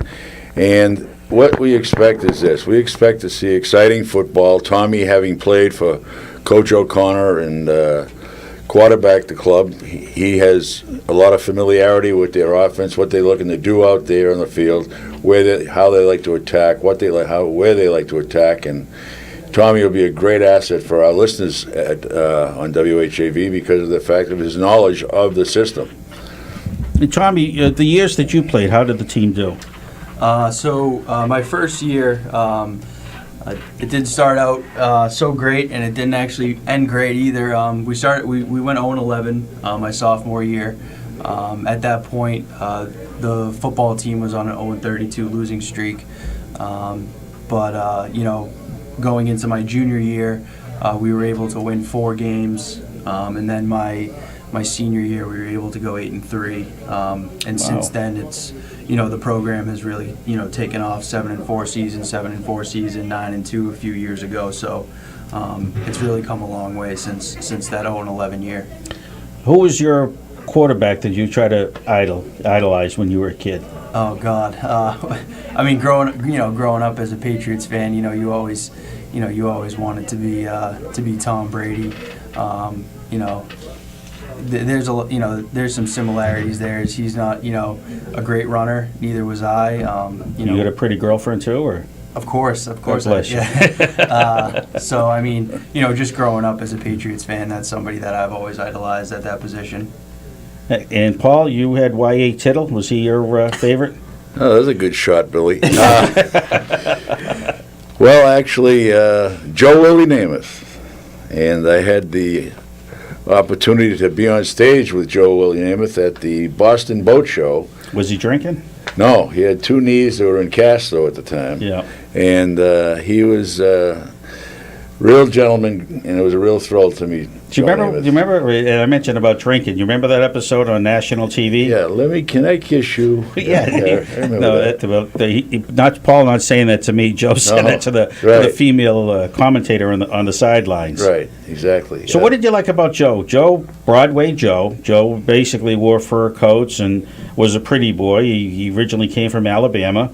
And he came into the league, he basically had bad pins to begin with. Yes, he did. And his claim to fame, was it 68? Was that the year that they won? 68, 69. Yeah, it was January of 69. The 68 season had just concluded.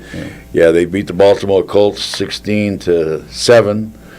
And Joe predicted that they would win the game, and everybody thought he was crazy. Yeah, well, I guess everybody except for the guys who were in the huddle with him and on the other side of the ball for the Jets, because it was one heck of a football game as far as the Jets fans were concerned, and the Colts just fell flat on their faces because they couldn't figure Joe Namath out. He kept them off balance all day in that game. When they thought it was going to be pass, it was run. When they thought it was going to be run, it was pass. Joe is amazing at reading a defense and getting you off stride. Now, the teams back then, names come to mind: Emerson Boozer, Matt Snell, Let's see, who else do we have? Jerry Philbin on defense. He was from Pawtucket, Rhode Island, right down the road. That doesn't have a baseball team any longer. You're going to Worcester. That's right. Yeah. And the defense was real tough for the Jets. They were very, very good. They could get after the quarterback. And the quarterback was Johnny Unitas. That's Yeah, right. Johnny Unitas. He had to come into that game. I think he did not start. He was hurt. I think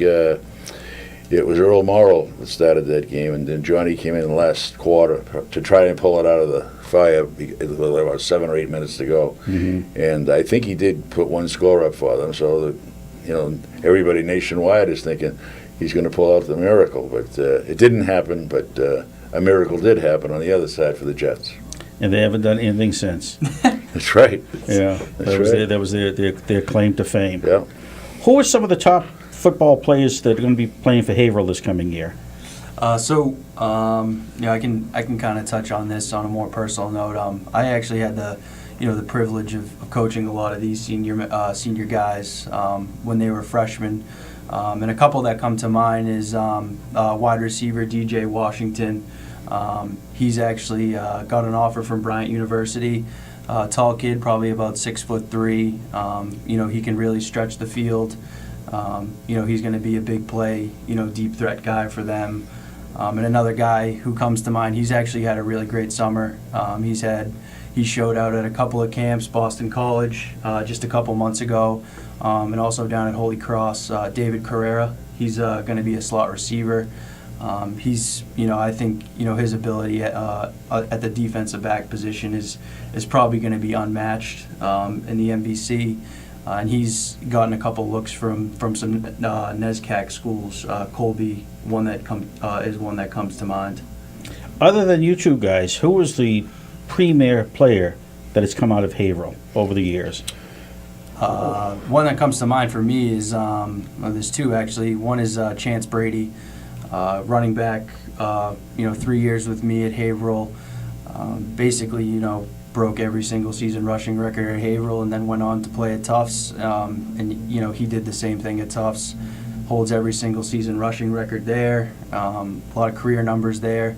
And then my left tackle as well, Dan Burrows, who went on to have a really great career at the University of Maine. Excellent. Back in the day, there's going to be some people out there that remember the Conway brothers. There was Mike Conway back in the early mid-'50s. There was Pat Conway in the early 60s, and then there was the youngest brother, Danny, who played at BC after leaving Haverhill High. Danny scored 39 touchdowns for the Hillies in his career, and he went on to play at Boston College on a full scholarship and was drafted by the Buffalo Bills, and in training camp got an injury where he had his occipital lobe was smashed. What was it? His occipital lobe around his eye. Really? Yeah. Somebody got a finger in a helmet like that, and it was the end of his career because of the fact that it just wasn't going to be right again. Mm-hmm. But Danny was a heck of a footballer. All the Conways were, and if you look back on the defensive side of the ball, a couple of great players were Paul Crowley, who's a longtime carpentry teacher down at Woodierville Tech, and a great friend of mine. This guy was one of these guys that was very heady about the game. I can remember a play when he was playing against Lawrence, and those used to be big games, used to be 15,000, 18,000 people at the stadium. Mm-hmm. He snuffed out a screen pass like he was in the Lawrence huddle. Like he knew it was coming. He made a great lateral move down the line, and that was it. Put the kiss on the running back. It was a key situation in the game, and you needed a play like that to offset the Lance's momentum at the time. Excellent. The games that are coming up, what is the schedule? Well, we're going to start September 7th on Friday evening down at St. John's Prep. And playing the Prep early on is a good thing because it's just like matching up with somebody that's a tough opponent in the Merrimack Valley. And they have to, you have to play the Prep, but if you're going to play them early. You don't want them to get, a juggernaut rolling. They've got a lot of talented players, but the Hillies have fared well against the Prep. They've always played them tough like that. And then the next week we're going to be at Chelmsford and then at Westford Academy. So we're on the road for the first three ball games. So that's going to give the Hillies a good test of, playing away from home at the friendly confines of Trinity Stadium down in Riverside. And the thing is that if you can win on the road, you can win at home. Well, if they can come back with a 3-0 record. If they come back 2-1, if you come back 2-1. I try to think positive. Yeah. Well, I'm positive that 2-1 is a winning record. It is a winning record. Gotcha, Billy. I gotcha. Technically, it is. But yeah, that would be great. I mean, if these kids get tested on the road early, and if they, even if they come back and they, look good, yeah, they have something to build on. It's all about how you respond. You can get down early on the road. You can be down 2 touchdowns. In high school football, it's tough to go down 2 touchdowns. You got to come back because it's tough to catch up if the other team gets that lead because the quarters just go flying by. I'll tell you, I remember the first time I played in college. I was in the huddle and I was like, "Gee, this is the longest quarter I've ever played in." And I looked, 17 minutes. I looked up. There was still 5 minutes on the board. I said, "Yeah, that's about right." Where did you play college ball? University of Rhode Island. Okay. Yeah, back in the early '70s, and you were quarterback there? Yes. Yeah. And what kind of record did you have while you were at URI? We had some good clubs. We were 500 my sophomore year because you couldn't play varsity football as a freshman back then. And the rule changed the following year. But we were 500. We were just a game over 500 my junior year, and then my senior year we were 7-3, I think, or 6-4. But the thing that I was proudest of, and still am, is that I knew that UConn would be my last football game down at UConn, and we won it, and we beat them, and we knocked them out of the Yankee Conference title. Wow. Which was pretty good because they were a good club, but we had some great players, and I got a chance to play with some real good football players. Now, you guys both throw right-handed? Yep. Yes. Being that, do you ever find that your right arm is a whole lot stronger and larger than your left arm? It's never been an issue for me. Neither arm has ever been particularly that big. Okay. How about yourself, Paul? Let me see the same thing. Well, what I'd like to do is we won't do it on the air. We'll do it after the show. Arm wrestling. Arm wrestle and see. All right. See if you can take on the youngster here. Take on this guy? Yeah. Please. No contest. Well, when we get back, we're going to take a look at some of the sponsors that will be sponsoring the Hillies games coming up.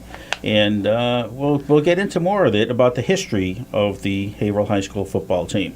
You're listening to WHAV 97.9 FM. And if you want to give us a call, 978-374, what's the number here? 1900. So give us a call, and you'll be able to talk to Paul Ryan and Tom Morgan. We're talking Haverhill Hillies football that will be here live on WHAV. And we'll be back right after this. Open mic! Bill Masek and the new Open Mic will be right back. Get in on the action. Call 978-374-1900. If you're enjoying this program, consider becoming a WHAV member right now. Just click on the membership tab at whav.net. It's 7:30. 97.9 FM WHAV. AutoFair Subaru of Haverhill has been an active member in the community for years. It's proud to partner with great organizations like Veterans Northeast Outreach Center, Make-A-Wish Foundation, and Katydid Foundation of Haverhill. These selfless charities are vital to our community, and AutoFair takes great pride in helping. AutoFair Subaru encourages everyone to see what they can do to help make our city and the surrounding areas a better place for everyone. There's a list of supported charities at autofairsubaru.com. That we deliberate and achieve with wisdom and understanding, recognizing the rights of all of our citizens with full regard for the dignity and justice of the individual. Each week, WHAV News brings you live gavel-to-gavel coverage of the Haverhill City Council. Listen to 97.9 WHAV FM each Tuesday night at 7 when the City Council is in session from the Theodore A. Pelosi Jr. City Council Chambers in City Hall. As a public service, Haverhill City Council coverage is sponsored in part by Dole, Childs, and Shaw Funeral Home. Wave weather.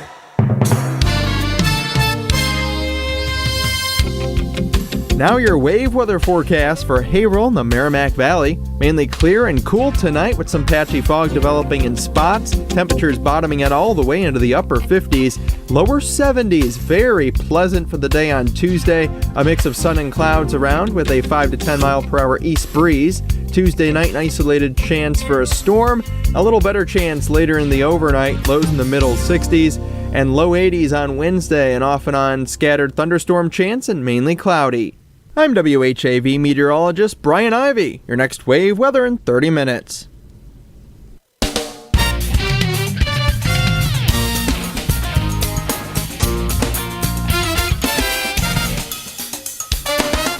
WHAV Open Mic.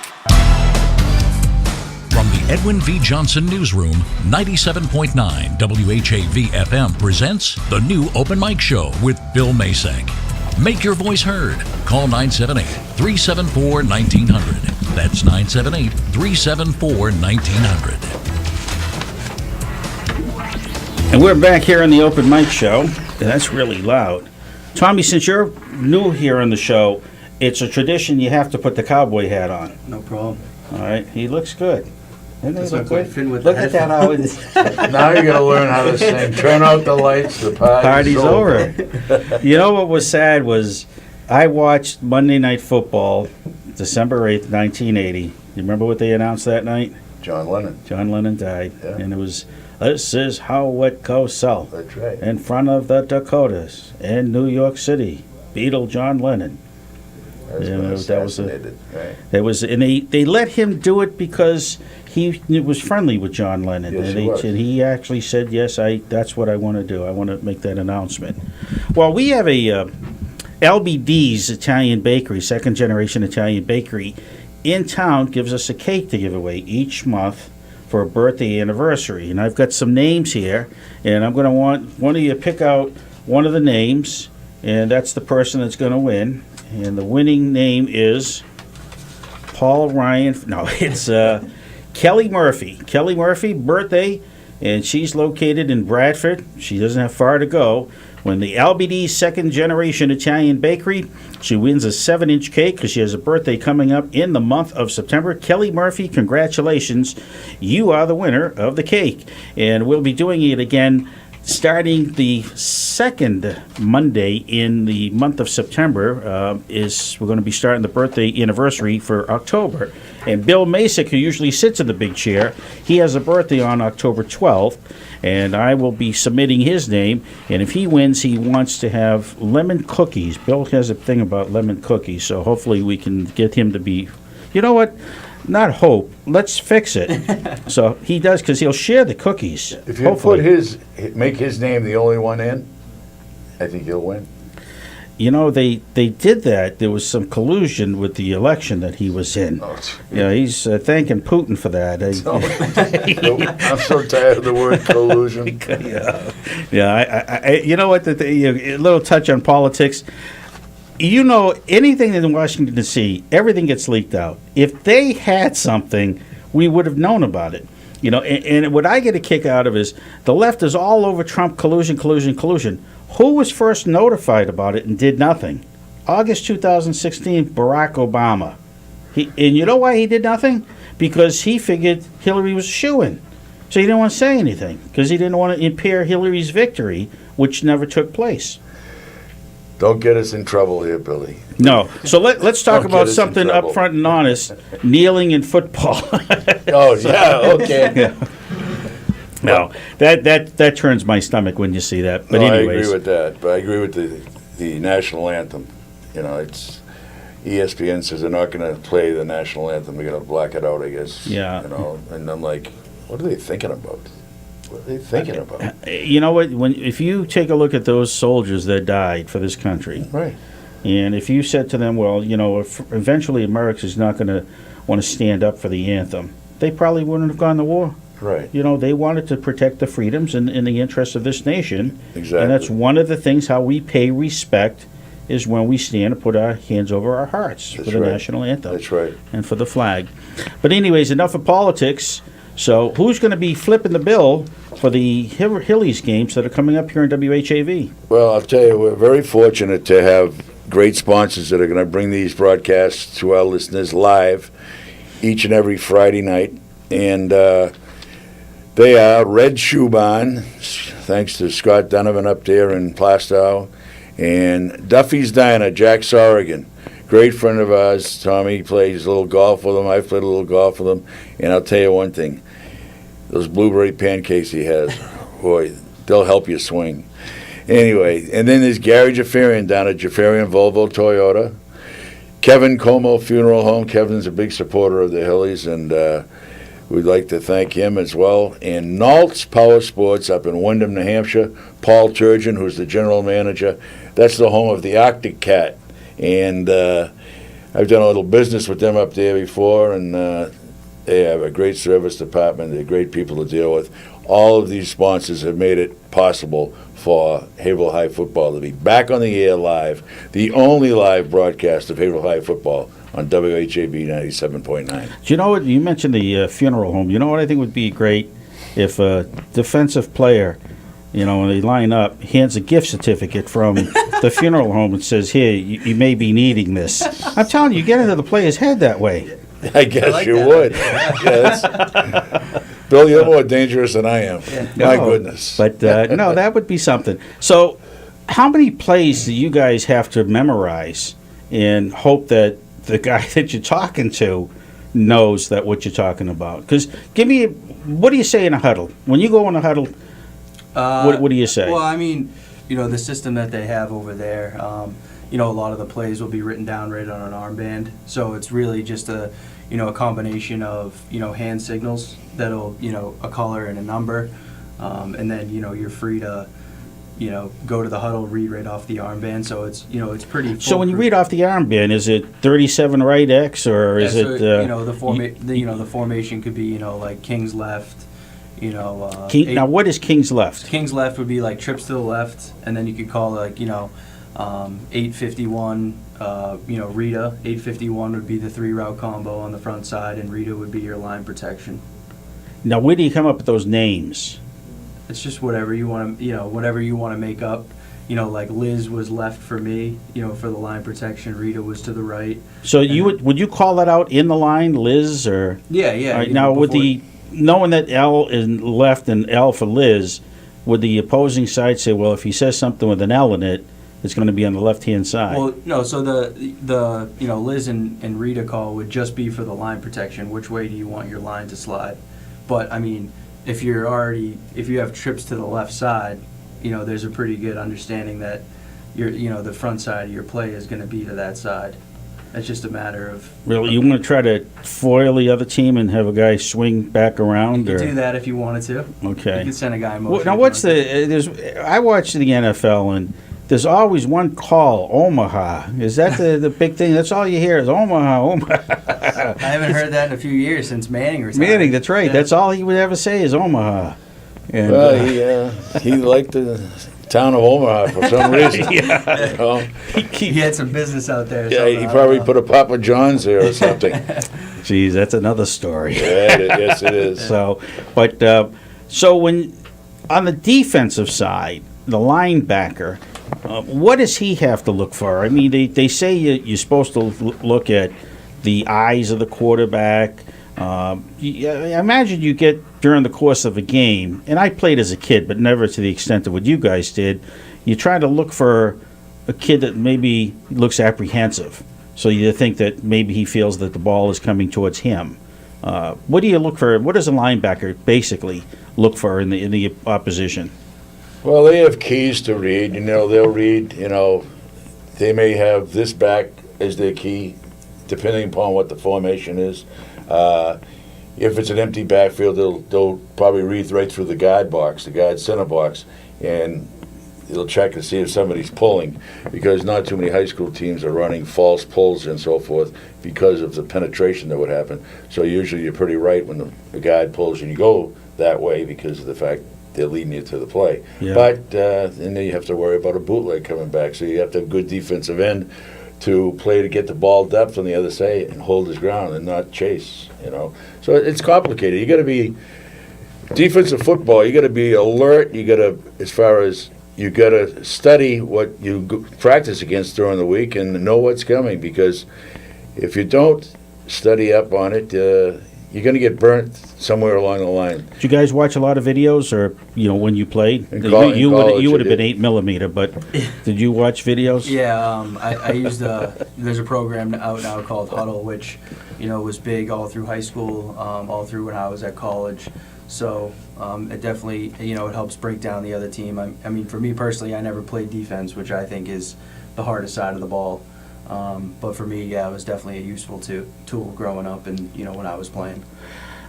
Watching the NFL replays, there was one player that just looked absolutely intimidating, Mike Singletary.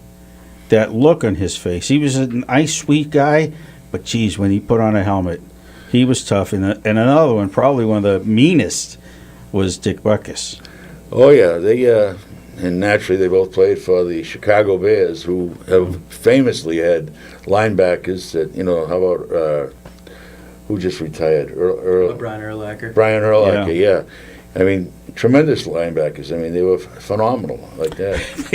They interviewed Butkus one time, and they said, Mike, what do you like outside of football, and what do you like for movies? He says, I don't remember the name of it, but all I remember, there was a head bouncing down the stairs. Yeah. So, and back then, you had like Vince Lombardi, right? And they played in that famous icebox bowl or whatever they called it, and the opposing team had heaters.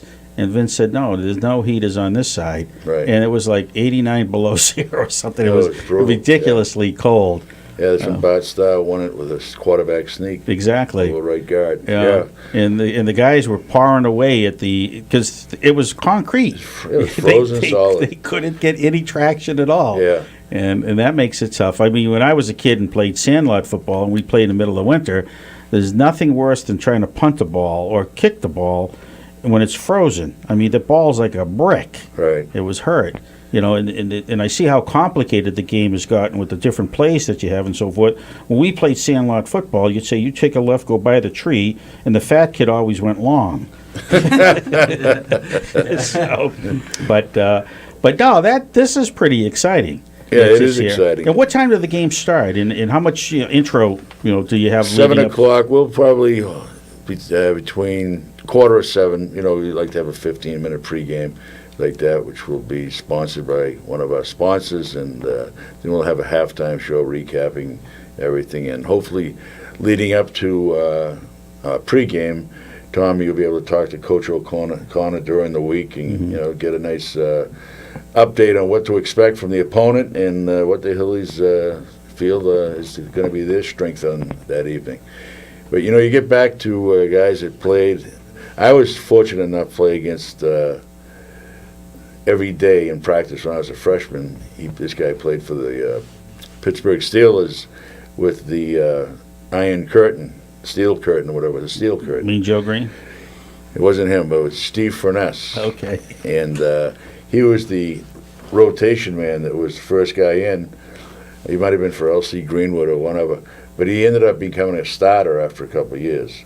And I got knocked around by him pretty good my freshman year. I mean, he didn't care. He just teed off like that. So, you get up and you dust yourself off and you get hit again.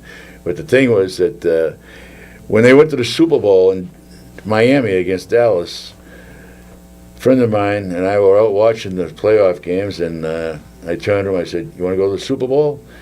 He said, how are you going to do that? I said, I got to make a phone call. So I called Pittsburgh, and I talked to their office the next morning after the playoff game, and I asked for Steve, and Steve called me back, and he got us in stadium parking, sideline passes. So we were on the field for the whole Super Bowl down there when they beat Dallas 35-31.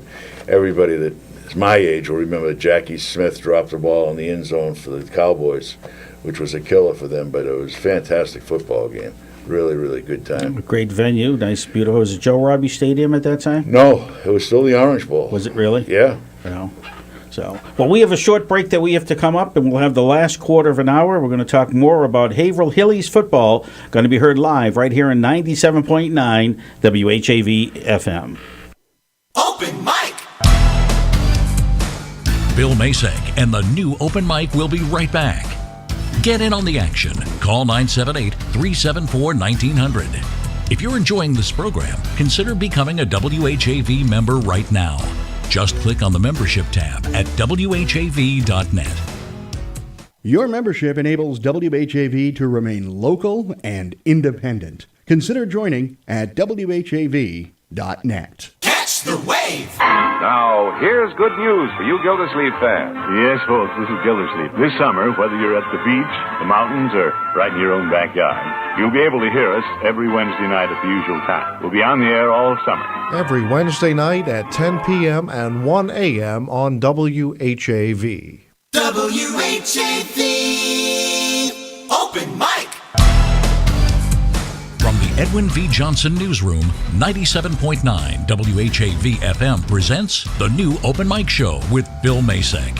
Make your voice heard. Call 978-374-1900. That's 978-374-1900.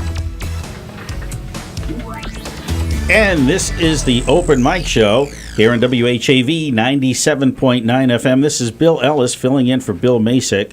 Now, Bill Masek, did he ever play football, or was he more of a water boy? Because he doesn't look like he's that athletic. Billy's a great guy. Went to high school in my era back then, and he's always been a member of the city council and so forth, and local politics. And Billy's just a good Haverhillite. He's a real good guy, and I don't think he may have been a track man. Whatever, he wasn't. I don't think he played football. Don't recall that, but doesn't make him any less of a person. That's for sure. Isn't that nice? You must be looking for favor with the city council, looking for a tax abatement or something. better know about it by 8:15. I'll tell you. Just want to let you know that this hour, the new Open Mic Show was sponsored in part by Auto Fair Subaru, 503 Broadway in Haverhill, right off of I-495 at exit 50.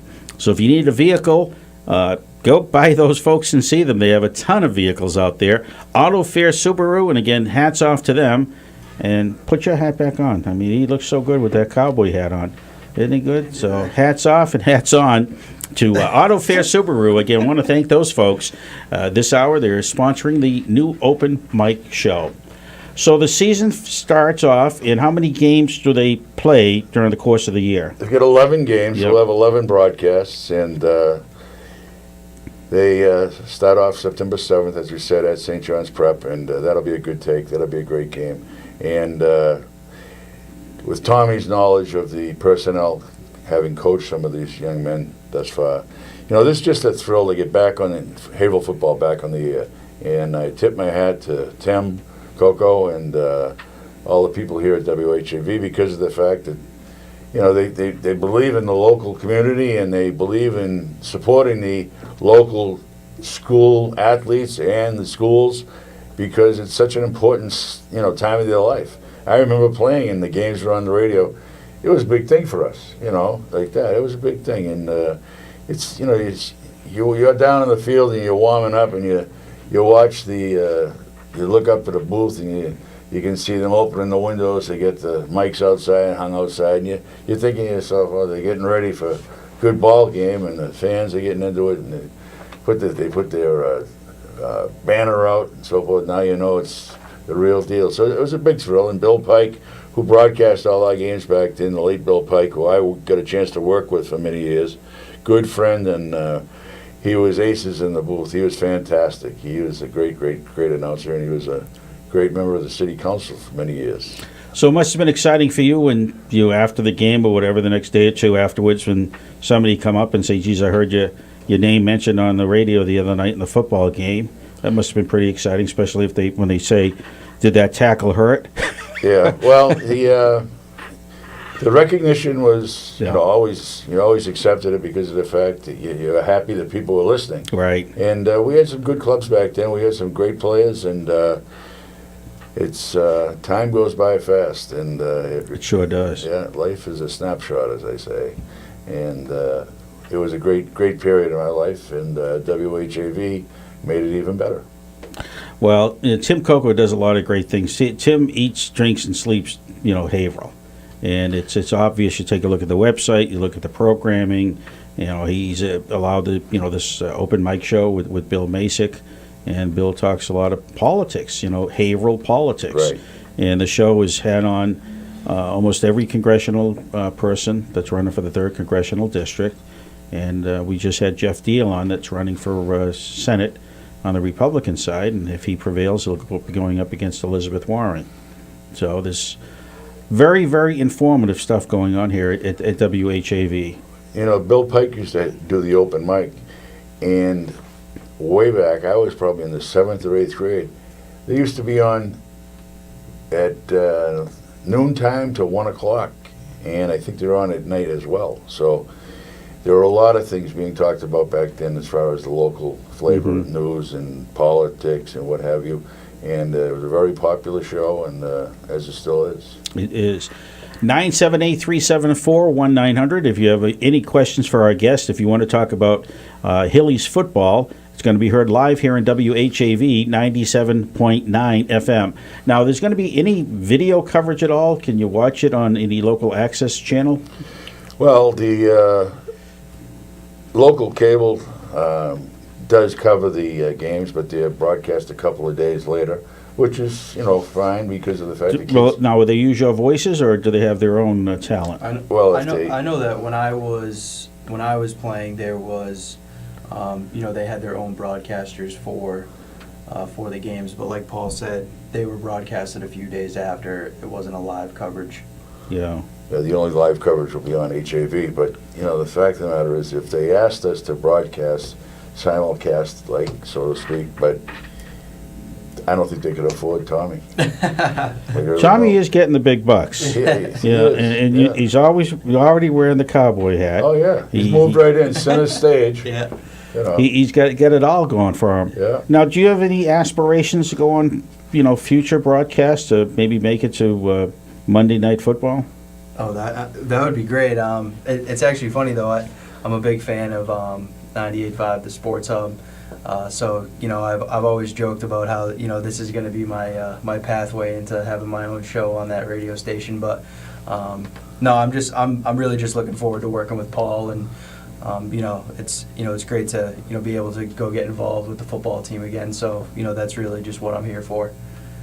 So you do have a desire to be on radio or TV sometime in the future? Talking about sports? If the opportunity came, I mean, that would be phenomenal. Sports is what I love, so if the opportunity arose, I would definitely jump on the opportunity. But for right now, this will just be a thing with for Paul and I and for the football team. But it'd be big in the community. Like, you have all your friends and family listening tonight. Oh, for sure. And they'll be critiquing you and tell you how good you looked with your cowboy hat and so forth. Yep, I'm sure there's probably some snapshots of that taken. Well, that's good. Yeah. I mean, you're a good-looking kid, and you compliment him very well. Thank you. I think the two of you will work together because you both were in same position, just a few years apart. And I say that in a few years. I don't want to make you feel bad, Paul, but few as in 30. No, but that's pretty exciting though, and I'm anxious to listen to it on WHAV. Well, I'll tell you, I couldn't have got luckier than to know this guy, having gone to watched his games and so forth, and met him a couple of years later at Bradford Country Club. We both golf and so forth, and know his parents, and I couldn't get a better guy to stand next to me and work in the booth, and he's going to do a great job, and I look forward to working with Tommy. We're going to have a good fall. Now, have you guys played golf against each other?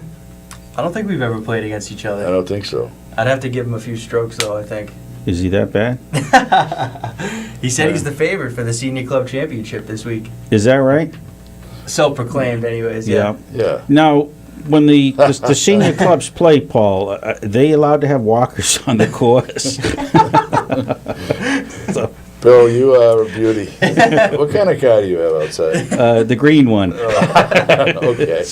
But no, I tell you though, a lot of guys that play football also play golf. And is it just the competitive nature that keeps them want to keep doing things You got to have something to do while you can still move. Really, I mean, it's a great game. You know, some people can't figure out why you're out there chasing that white ball around and so forth, but I enjoy it just for being able to say that I'm still out there doing something and at the club looking at the foliage and the nature and everything. It's, you know, I never get upset on a golf course, believe me, never do, because there's no sense in it. No. There really is no sense in it. No, I've played a few times in my life, and every time I played, I never hit the ball far, but I hit it straight. And they said, you'll be a good player when you're old, because you won't have to go into the woods and look for your ball. That's it. Just hit it again. Just That's be able it. to hit it So, again. you know, it's, Hit it again. That's right. You know, and it's funny because you see some people that have played. You know, I actually played with Derek Sanderson. Yeah. And Derek Sanderson cheats. And what he used to do is you'd get on the green, he'd throw a ball towards the hole to see where it would break. And, but, you know, you wouldn't question the Turk. The Turk was that sweep check. He was, he was good. I mean, it was he that fit Bobby Orr. He even says he made Bobby Orr what he is. He said it was Orr feeds Sanderson behind the net, back to Orr, he scores. Right. May 10th, 1970. Mother's Day. A day that will live in infamy. About 85 degrees out at the time. It was beautiful outside. Yeah. You know, in the old Boston Garden, I mean, we're running out of time, but the old Boston Garden, you remember when it was hot there, the ice would melt. Right. There was no air conditioning in that building. No, it was brutal. Right. You know, but what made them such a great team is they said when one guy would go for a beer, they would all go out for a beer. That's right. And they were very, very tight. When Wayne Cashman was in the hospital, they all went out for a beer, but they went to the hospital first and wheeled him out of the hospital. That's right. Yeah. If you want to see something, this is long before your time, Google Wayne Cashman fights the Montreal Canadiens. And when he's done fighting, he's virtually almost naked. I mean, he's got everything off of him. You know, because one of the big things that they used to do is they would take their shirts off because they didn't want the shirts, you know, wrapped around their necks and so forth to fight. Drop the gloves. Sometimes the shirt will come off very quickly. And he had a left-handed shot. Oh, did he ever? It was vicious. Yeah. Absolutely vicious. But back on football, so the first night is... Friday night, September 7th, Tommy Morgan makes his debut. Yeah. Wow. That's good. Well, looking forward to hearing that. I mean, it should be a lot of fun, and hopefully that the Hillies will have themselves a successful year. And if they make it and they're successful, what's the next step? Playoffs? You know, they'll play a series of 5 games. You know, I believe from what I remember, you just need to be 500 to advance to the state tournament. From there, obviously, if you win, you know, you'll play right up until Thanksgiving, play your Thanksgiving game, and then you'd have your championship game down at Gillette. So, you know, hopefully him and I can get down to Gillette this year. Now, would you guys broadcast from Gillette? Absolutely. Would they let you up in the big booth at... I did a game at Schaefer at Sullivan Stadium once when I used to do all St. John's prep games. As a matter of fact, back in the early 80s. And, but that wasn't a real stadium, though. Oh, there was a real booth. If I know this guy will be in the booth. That's for sure. That was I remember that stadium. In fact, I went to a football game one time, and it was freezing. You know what the game it was? It was the game where the guy came out against the Dolphins, and he brushed off the Mark Henderson. Yeah, for John Smith. Yeah, he was on work release from the prison. From the prison in Walpole. Yeah, he did his job. He did do his job. And then Miami complained and said, we never do that in Miami. Yeah, no, that's not. That's right. So, but anyways, well, it was great having you gentlemen on here. We're looking forward to September 7th when the Hillies take off, and they'll be their first game on the road. The first 3 games will be on the road, then they'll be home. But each and every game will be heard right here on Friday nights, 7 p.m. on WHAV 97.9 FM. Thank you, gentlemen. And thank you, Haverhill, for tonight. Thank you very much, Bill Masick, for taking the night off and giving me the opportunity to sit in the big chair. This is 97.9 WHAV here in Haverhill. Open mic! Join Bill Masick live on the new Open Mic again next Monday night at 6. The opinions expressed on the Open Mic Show are not necessarily those of 97.9 WHAV FM, its underwriters, or affiliated stations. The Open Mic Show came to you from the Edwin V. Johnson Newsroom.